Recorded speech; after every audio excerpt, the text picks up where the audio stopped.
بسم اللہ الرحمن الرحیم رب اشرح لی صدری ویسر لی امری واحلل عقدۃ من لسانی یفقہوا قولی۔ ایک جو واقعہ عرض کریں آپ کی خدمت میں، جو کہ قرآن پاک میں ہے، پھر اس کی ڈیٹیل احادیث میں، روایات میں بتائی ہیں محدثین نے، مفسرین نے، جس کا خلاصہ اب تک کا یہ ہے کہ ایک لڑکا ہے جو کہ سب کی توجہ کا مرکز ہے۔ بادشاہ، اس کے درباری، اس کے وزراء، اس کا کاہن، سب اس لڑکے کو مارنا چاہتے ہیں۔ سب اس لڑکے کے بہت سارے ہمدردوں کو پہلے ہی مار چکے ہیں۔ لڑکے کو اس لیے مارنا چاہتے ہیں کہ وہ لڑکا بادشاہ کے دین پر ایمان نہیں لا رہا، اللہ کے دین پر ایمان لا رہا ہے، اور بادشاہ کل تک یہ سمجھتا تھا کہ یہی لڑکا میرے حکومت میں رہنے کی سب سے بڑی ضمانت ہے۔ آج بادشاہ اسی لڑکے کو اپنے لیے سب سے بڑا خطرہ سمجھتا ہے۔ اس کو مارنے کے لیے اسٹیٹ لیول پر ایک بہت بڑا اقدام کر لیا گیا، اس سے لڑکا بچ گیا۔ پہاڑ سے نیچے پھینکنا تھا، جو لوگ پھینکنے گئے پہاڑ سے نیچے اس کو، وہ سب مر گئے اور یہ لڑکا بچ گیا۔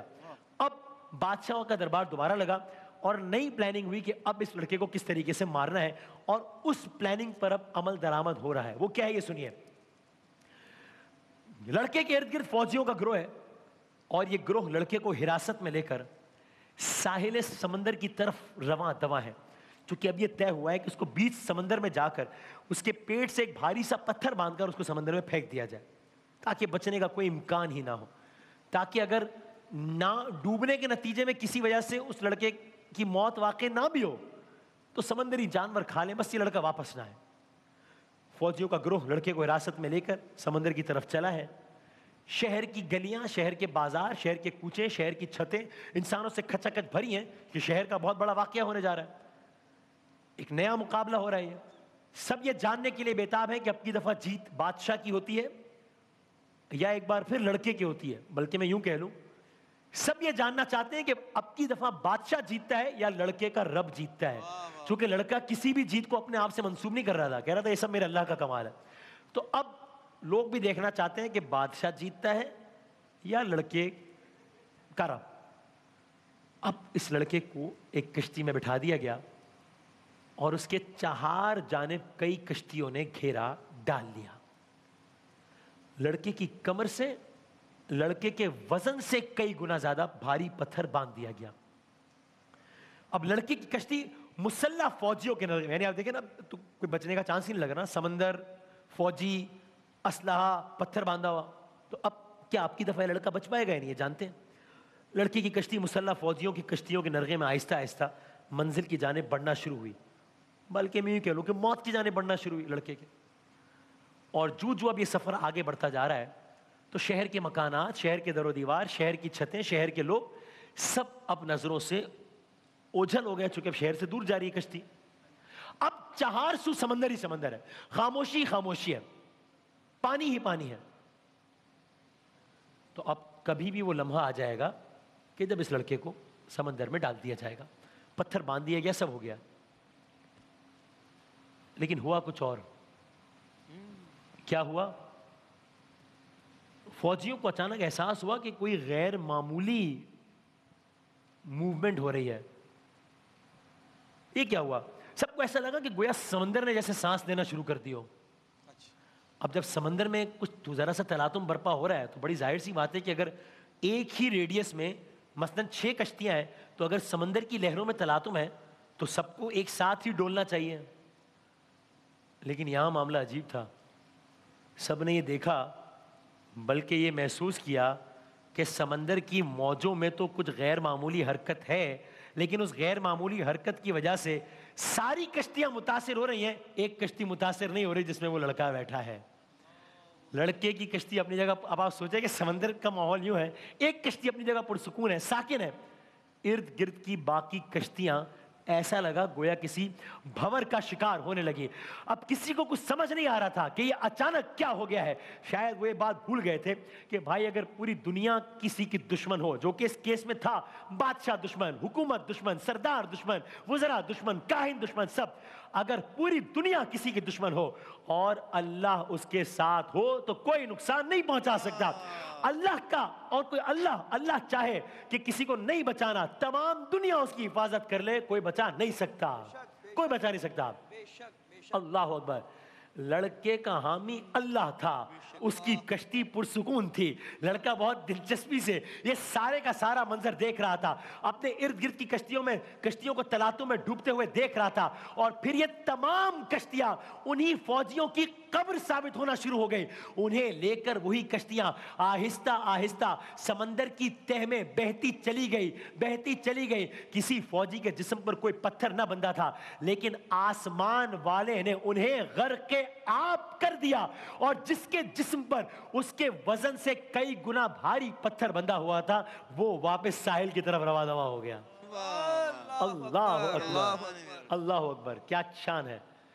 وہ واپس ساحل کی طرف رواں دواں. ساحل, اب یہ لڑکا ساحل پہنچا ہے, اور ساحل پر پہنچ کے لڑکے نے اس کشتی کو اور اس پتھر کو چھوڑا, اور اسی شان و شوکت سے اب یہ لڑکا محل کی طرف روانہ ہو رہا ہے. واپس وہی محل کے جہاں بادشاہ بیٹھا ہے, وہی محل کہ جہاں بادشاہ اب تو یقیناً منتظر ہوگا کہ بس اب کوئی آئے, بلکہ یہ آنا بھی رسمی کاروائی بتا دے کہ بس ہو گیا کام, تاکہ بس میں اگر اپنے الفاظ میں ہوں کہ بس معاملہ ختم ہوا, جان چھوٹی. پورا شہر تھا. اب جب لڑکے کو آتا دیکھا, شہر کے لوگ حیران, ارے کوئی فوجی نظر نہیں آ رہا, کوئی وزیر نظر نہیں آ رہا, کوئی سپاہی نظر نہیں آ رہا, لڑکا نظر آ رہا ہے. تو اب گویا پورے کا پورا شہر تھا. کچھ لوگ کیوریوسٹی کے مارے, کچھ لوگ استقبال کے لیے, کچھ لوگ اس کی عظمت کا اعتراف کرنے کے لیے, سب کے سب آ گئے. اب یہ سب جا رہے ہیں بادشاہ کے محل کی طرف. ان جن لوگوں کے دلوں میں ایمان کی شمع کی چنگاری بھڑکی تھی, اب وہ ایمان کے نور سے روشن ہونا شروع ہو گئی تھی, اور محل میں گویا صفے ماتم بچھا ہوا تھا. لڑکا پہنچا, بادشاہ نے دیکھا, کاہن نے دیکھا, محل والوں نے دیکھا. بچ جانے کا اتنا دکھ نہیں تھا, زیادہ تو کس بات کا تھا کہ واپس کیوں آ گیا لڑکا, واپس کیوں آ گیا. لڑکا واپس نہیں آیا تھا, اہل دربار کے لیے ذلت و رسوائی واپس آئی تھی. ذلت و رسوائی واپس آئی تھی. اب بادشاہ کی سمجھ میں, اہل دربار کی سمجھ میں کچھ نہیں آ رہا. لڑکا کیا چاہتا تھا؟ ایک ہی چیز, کہ سب ایمان لے آئیں. پھر اس نے کی بات کی. اب یہاں سے عجیب معاملہ ہوتا ہے اس واقعے میں, بڑا عجیب. اب تک یہ ہو رہا تھا کہ بادشاہ لڑکے کو دھمکیاں دے رہا تھا کہ میں ایسے مار دوں گا, ایسے مار دوں گا, ایسے مار دوں گا. اب منظر بدلا. اب بھرے دربار میں جہاں بادشاہ, وزراء, کاہن, سردار سے بیٹھے ہیں, لڑکے نے کہا, اے بادشاہ, تو نے مجھے مارنے کی ہر کوشش آزما لی, اب میں ایک پیشکش کرتا ہوں. تم کیا پیشکش کرو گے؟ ہاں تم تو سب میرے نرغے میں, مجھے کیا پیشکش کرو گے؟ کہا, بادشاہ سن, مجھے زندہ رکھنے والا اللہ ہے, اور تم سب تمام دنیا اور لوگ بھی اپنے ساتھ ملا لو, سب چاہو مجھے نہیں مار سکتے. ہاں تم سب میرے خلاف ہو جاؤ, میرا رب چاہے کہ مجھے موت دینی ہے, میری موت واقع ہو جائے گی. اب سن, میں تجھے وہ طریقہ بتاتا ہوں, عجیب بات ہے, میں تجھے وہ طریقہ بتاتا ہوں جس سے تو مجھے موت دے سکتا ہے. اب یہ اب تک کے سارے واقعے میں جو دربار میں جو واقعہ رونما ہو رہا ہے, اس کی گویا سب سے عجیب بات ہے کہ بھائی ہم نے تو پوری اسٹیٹ پاور لگا دی اس لڑکے کو مارنے کے لیے, اور وہ نہیں مر رہا. اور اب وہی لڑکا خود کہہ رہا ہے کہ اچھا میں بتاتا ہوں مجھے کیسے مار رہا ہے. یہ کیا ہو رہا ہے؟ تو بے اختیار بادشاہ کے منہ سے نکلا کہ وہ کیسے, یہ کیسے ہو سکتا ہے؟ لڑکے نے کہا, ایک کام کرو, شہر کے لوگوں کو جمع کرو. جمع کیا گیا. ایک اور کام کرو, کسی وسیع و عریض میدان کے بیچوں بیچ ایک سولی بناؤ, یعنی درخت کا ایک تنا گاڑ دو. اچھا, لڑکا کہہ رہا, سب سننے کیا ہو رہا ہے؟ اس سولی پر مجھے لٹکا دو. ارے, مجھ سے کچھ فاصلے پر میرے دائیں بائیں جانب ایک تیر انداز کو کھڑا کرو, اور اس سے کہنا کہ مجھ پر تیر چلائے, اور اس طرح میری موت واقع ہو جائے گی. اب یہ سب سن ہی رہے ہیں اور ہضم کر رہے ہیں کہ یہ کیا بات ہو رہی ہے. یہ کہ لڑکے نے کہا, ہاں ایک کام ضرور کرنا, جو مجھ پر تیر چلا نا اسے کہنا کہ اللہ کا نام لے کر اور بسم اللہ پڑھ کر یہ کام کرے. اسے کہنا بسم اللہ پڑھ کر یہ کام کرے. اب بادشاہ اور درباری اس قدر پریشان تھے کہ ان کو سمجھ میں نہیں آ رہا تھا کہ وہ لڑکی یہ کیا کہہ رہا ہے. وہ لڑکا جو کہہ رہا تھا وہ کیوں کہہ رہا تھا, یہ عرض کرتے ہیں. ابھی وہ نہ سمجھ سکے کہ لڑکا کیوں سب کو جمع کر کے پوری رعایا کو یکجا کر کے یہ کام کروانا چاہتا ہے. لیکن اس وقت بادشاہ کو سمجھ نہیں آ رہی تھی. اس کی تمام تر توجہ ایک ہی تھی کہ اس لڑکے کو کس طریقے سے موت دینی ہے تاکہ اس سے چھٹکارا حاصل کیا جا سکے. بادشاہ نے اعلان کر دیا. کیا اعلان ہوا؟ کہ اس منصوبے پر عمل درآمد کیا جائے. اچھا اب کیا تھا؟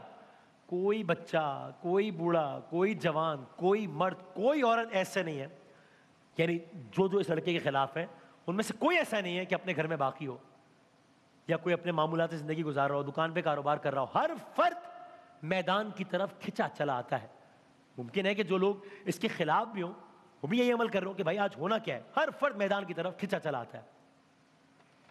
اور اب بادشاہ کا قافلہ پوری شان و شوکت کے ساتھ اسی میدان میں وارد ہو رہا ہے. یعنی اب میدان لگ گیا ہے جہاں پر لڑکے کی ہی پیشکش کے مطابق اس کو سولی پر چڑھایا جانا ہے اور اس کو مارنا ہے. بادشاہ بھی اپنے قافلے کے ساتھ، کر و فر کے ساتھ، اور اپنی دفعہ انتہائی یقین کے ساتھ کہ اب تو جو میں چاہتا ہوں وہ ہو ہی جائے گا، بادشاہ بھی میدان میں وارد ہو گیا. لڑکے کے بتائے ہوئے طریقے کے مطابق لڑکے کے ہاتھ پیر باندھ کر اس کو سولی پر چڑھا دیا گیا. اللہ اکبر. اور اب لڑکے کی اپنی وصیت کے مطابق یا لڑکے کے اپنے مشورے کے مطابق بلند آواز سے، اب بس آپ سارا منظر سوچئے کہ سب جمع ہے اور لڑکے کی اپنی وصیت کے مطابق بلند آواز سے اللہ کا نام لیا گیا اور بتایا گیا کہ اس لڑکے کے رب اللہ وحدہ لا شریک کا نام لے کر اس لڑکے کو قتل کرنے کے لیے بسم اللہ پڑھ کر اس تیر کو چلایا جا رہا ہے. آسمان دم بخود تھا، میدان میں ایک سکوت طاری تھا، مطلب اتنا سکوت کہ گویا سوئی گراؤ تو اس کی آواز آئے. ہر فرد کی نظر لڑکے کے چہرے پر تھی، لیکن لڑکے کا چہرہ تھا کیا ہی نورانی چہرہ تھا، کیا ہی اطمینان سے بھرپور چہرہ تھا، کیا ہی چہرے پر بزرگی تھی. حالانکہ وہ صرف ایک لڑکا تھا. اور پھر لوگوں نے دیکھا اللہ کا نام لیا گیا، تیر کمان سے چھوڑ دیا گیا. اور پھر کیا ہوا؟ کلرز کریں گے انشاءاللہ.